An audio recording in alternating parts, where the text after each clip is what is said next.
Well, well, well. Let me ask you something. Why the hell does everyone act like they're playing some honorable game? Seriously. Why do people walk around like the world is some polite dinner party where honesty gets applause, transparency earns promotions, and virtue is its own reward? Why does everyone nod along to this fantasy as if saying it out loud enough times will magically make it true? You know the script. Just be yourself. Honesty is the best policy. Good things come to good people. Right. And unicorns manage HR. So, take a look around. Not at the motivational posters, not at the LinkedIn bios soaked in humility theater. Look at reality. Look at who actually holds power. Look at who decides outcomes. Look at who wins. Spoiler alert. It's not the most honest person in the room. It's not the most transparent. And it's definitely not the one oversharing their dreams like it's an open mic night for insecurity. So ask yourself, how's that radical honesty working out for you? Still waiting for the universe to notice how sincere you are? And meanwhile, the people who say the least reveal the least and keep their intentions locked up like classified documents, somehow keep ending up ahead. Promotions, influence, leverage, control. Funny how that works. This isn't coincidence. It's design. Power doesn't live in the spotlight. It lives in the shadows. The places polite people are too afraid to look. And before you start clutching your pearls and whispering manipulation, let's clear something up. Yes, it is manipulation. And if you're not manipulating the game, congratulations. You're the one being manipulated. That's not cynicism. That's literacy. And yet, this is where Niccolo Machiavelli strolls in, rolling his eyes at 5 centuries of people misunderstanding him. He didn't write about how the world should work. He wrote about how it does. And people have hated him ever since, for the crime of telling the truth without apology. Machiavelli understood something most people still refuse to accept. Morality does not govern power. Perception does. Control does. Strategy does. And above all, human nature does. So, let's talk about the laws people love to quote but never actually follow. The laws they screenshot but never apply. The laws that don't fit neatly into inspirational captions. Let's talk about the laws of power. Now, Law 3. Conceal your intentions, or why telling people your plans is basically self-sabotage dressed up as authenticity. Why would you ever reveal your hand? No, really. Explain it to me. What possible advantage is there in laying your cards face up while everyone else is busy palming aces? When you tell people your plans, your desires, your next move, what do you think happens? Do you imagine they clap politely and promise to support you? Do you believe they'll protect your interests out of respect for your honesty? That's adorable. And what actually happens is this. They file the information away and use it when it benefits them. Against you. Quietly. Strategically. With a smile. Everyone has an agenda, Everyone wants something. And the moment you tell them what you want, you've just handed them leverage. You've told them where to push, what to withhold, and how to stall you when it suits them. But here's the tragedy.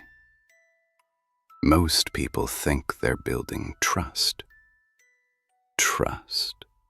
That fragile little word people use when they don't want to admit they're exposing themselves. You don't win power by being trusted. You win power by being unpredictable, by being unreadable, by keeping people just uncertain enough that they hesitate before moving against you. Machiavelli warned about this explicitly. He emphasized that rulers who reveal too much, who allow themselves to be fully known, invite manipulation. When people understand your motives, they learn how to steer you.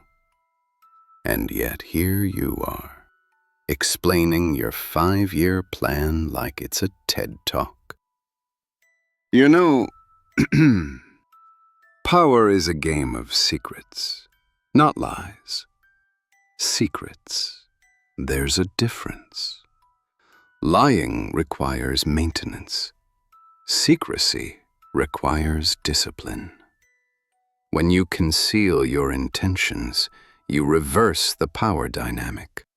Suddenly, they don't know where they stand. Suddenly, they have to guess. And uncertainty makes people cautious. Cautious people are easier to control. But I can already hear the protest.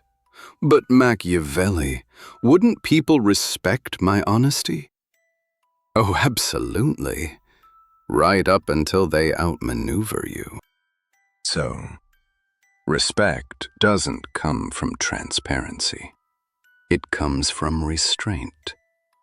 From the sense that there's more going on beneath the surface than anyone can quite grasp.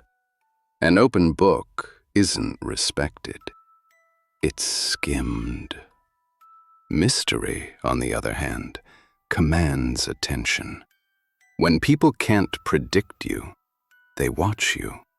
When they can't read you, they defer to you. When they don't know your next move, they hesitate, and hesitation is the crack where power slips in. Reveal everything and you become boring, predictable, disposable. Conceal your intentions, and suddenly everyone is paying attention.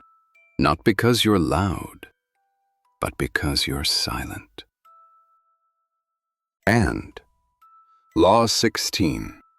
Use absence to increase respect and honor. Or, why being available is the fastest way to become irrelevant. Let's talk about absence.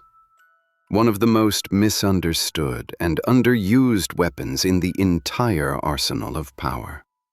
Most people think power comes from presence, from visibility, from being everywhere all the time. They believe that attending every meeting, responding to every message, explaining every thought, and showing up for every minor occasion is how you become respected. Cute idea. Adorable, really. Wrong. That's not power. That's exposure. And exposure is the fastest route to irrelevance. True power understands the mathematics of scarcity. The more available you are, the less you are valued. The more accessible you become, the more disposable you appear. This isn't cruelty. It's human psychology. The world does not reward the constantly present. It rewards the strategically absent. Machiavelli himself observed this centuries ago.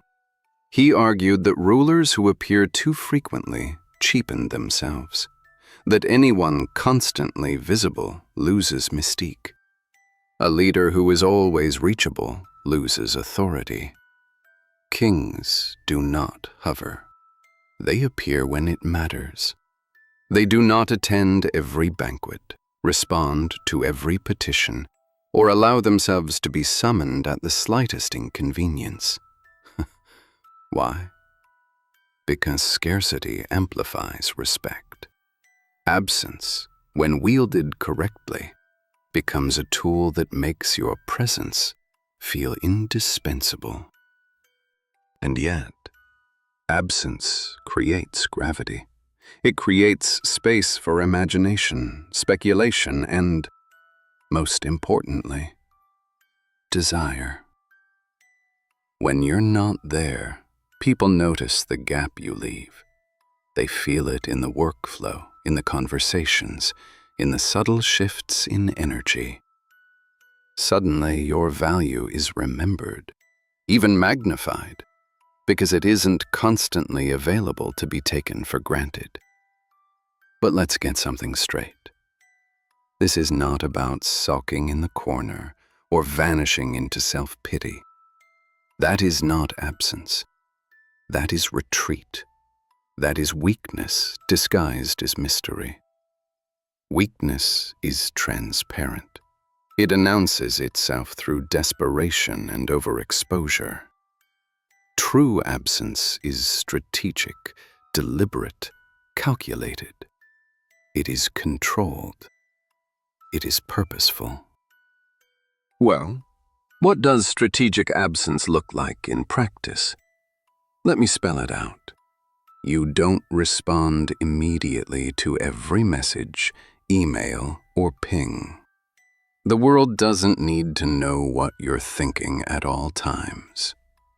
You don't attend every social gathering, work meeting, or optional networking event. Presence is earned, not assumed. You make your appearances matter. Your presence has weight because it is not guaranteed. When you show up, people notice. They lean in. They remember. They pay attention. You know, there's an old proverb often attributed to Eastern philosophy. The man who is always seen is soon ignored. Brutal, isn't it? But true.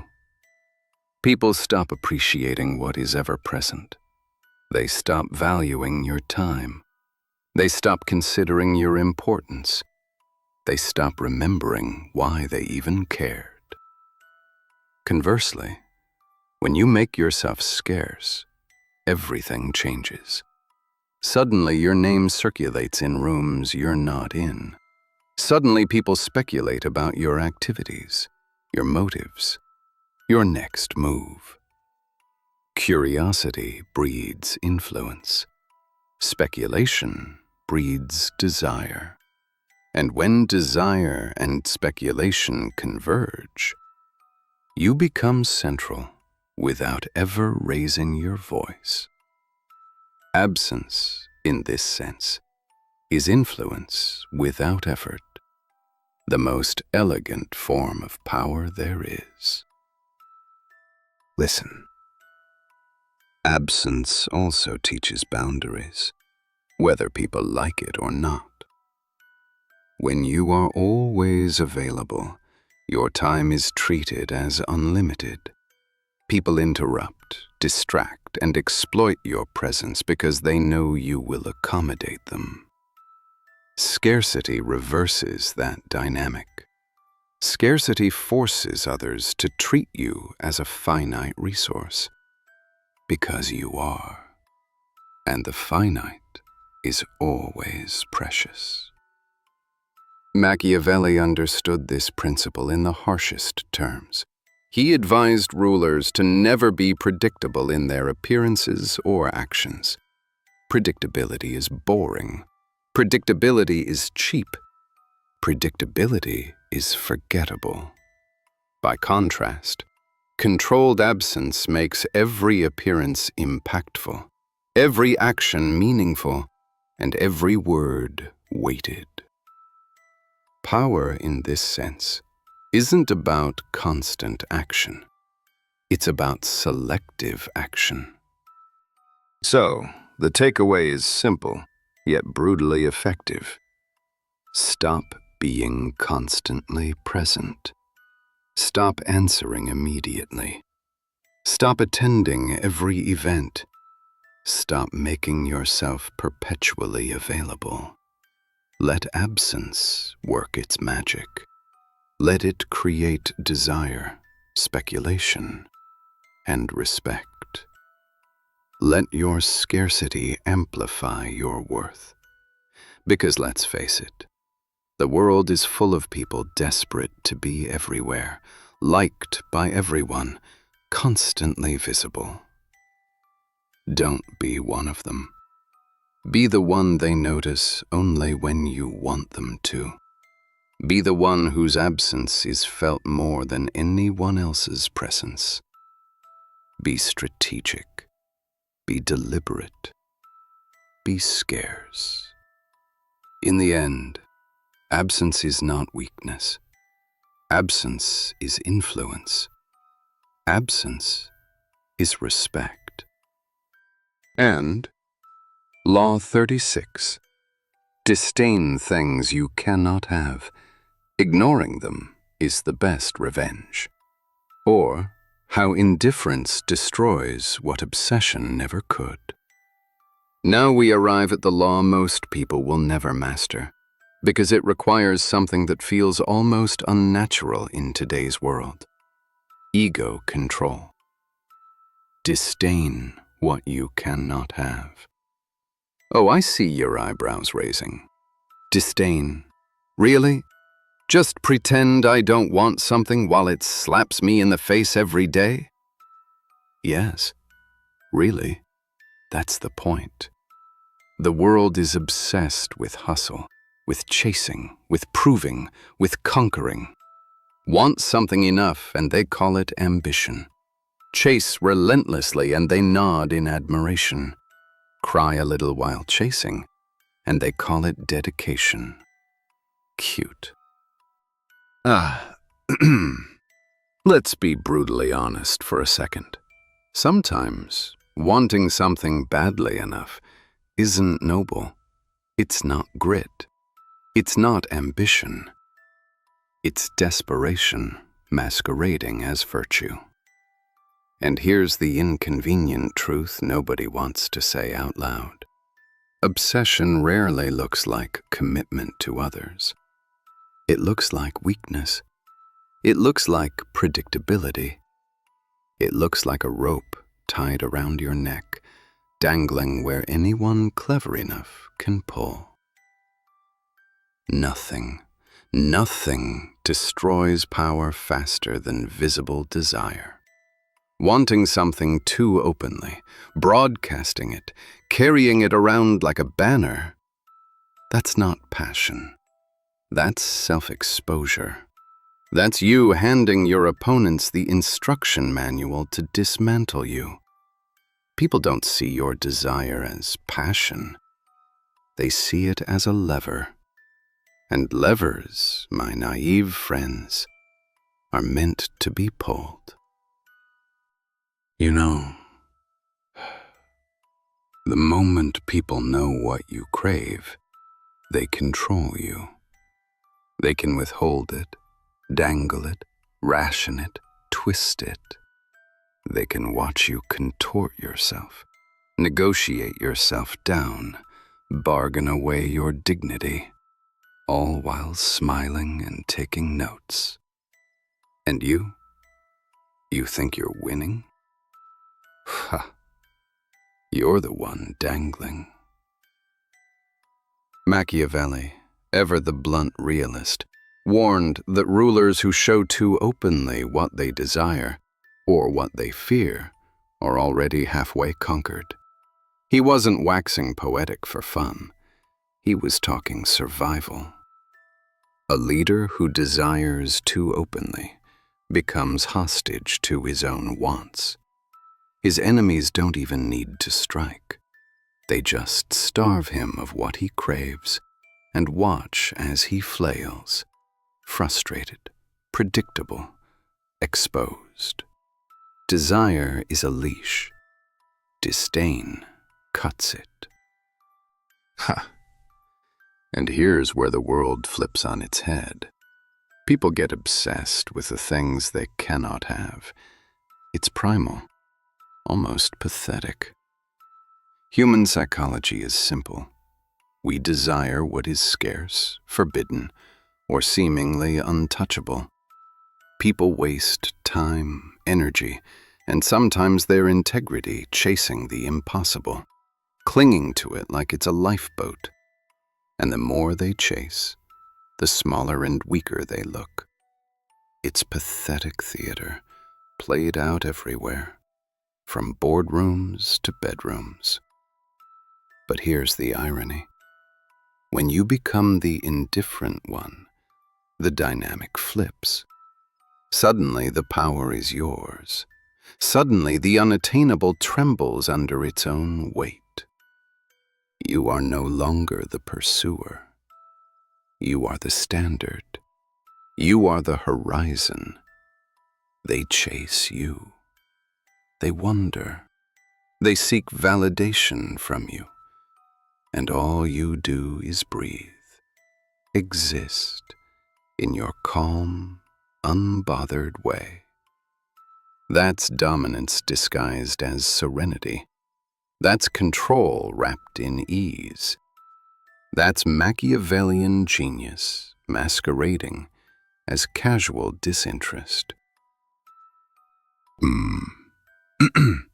Let me illustrate this so your fragile sense of skepticism doesn't rebel. Picture a person obsessing over a promotion. Every meeting, every email, every lunch conversation is about proving their worth. They show up early. They stay late. They ask for favors. They broadcast their ambition. Meanwhile, another person in the same office, perhaps equally talented, does nothing of the sort. They perform when required. They contribute when necessary. And they vanish when unnecessary. They don't compete. They don't prove. They don't chase. And when the promotion lands, who gets noticed? Who seems naturally destined for it? The calm, controlled, indifferent one, because their desire was never on display for others to exploit. And the same principle applies in love, in negotiations, in politics, in every arena where human nature meets opportunity. Visible craving is weakness. Indifference is power. Indifference unsettles people more than anger ever could. Anger is predictable. Anger is readable. Anger shows exactly where your button is. Indifference leaves them guessing, second-guessing, scrambling. Indifference signals, I don't need you. You don't matter. Your opinion does not shape me. And nothing in the world infuriates or intrigues more than that. Listen. And here's a subtle but deadly truth. Ignoring what you cannot have doesn't just protect your ego. It's a weapon. Think of it as psychological leverage.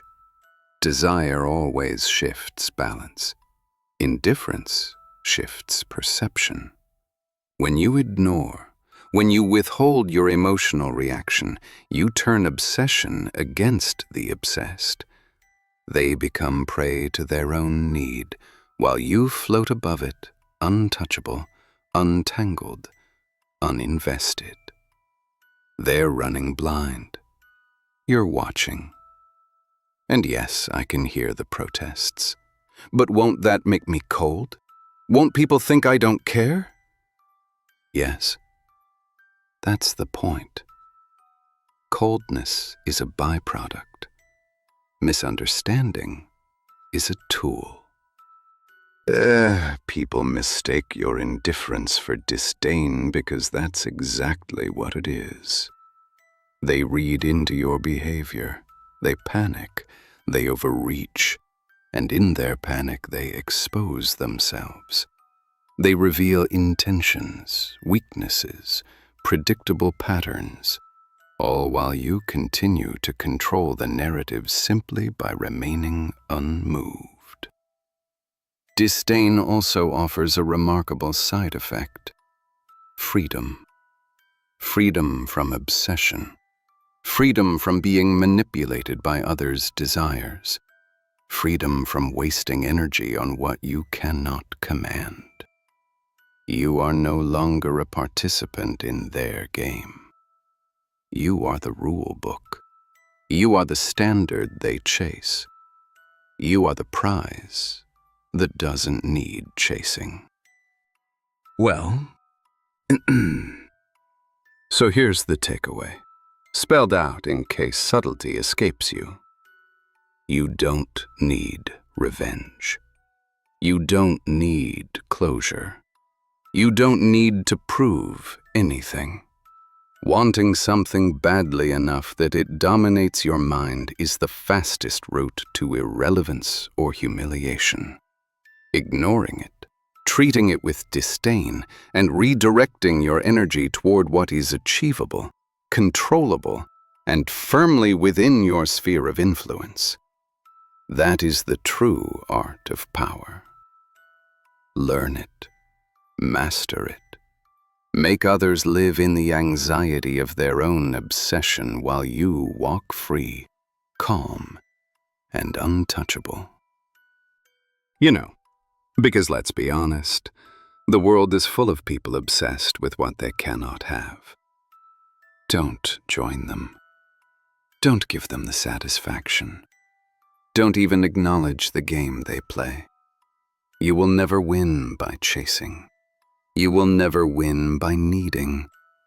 But you will win when you make them need, when you make them chase, when you make them reveal their own weakness. All while you sip your tea or coffee, perfectly composed, utterly unbothered. That, my friends, is Machiavelli approved. That, my friends, is power. Take care.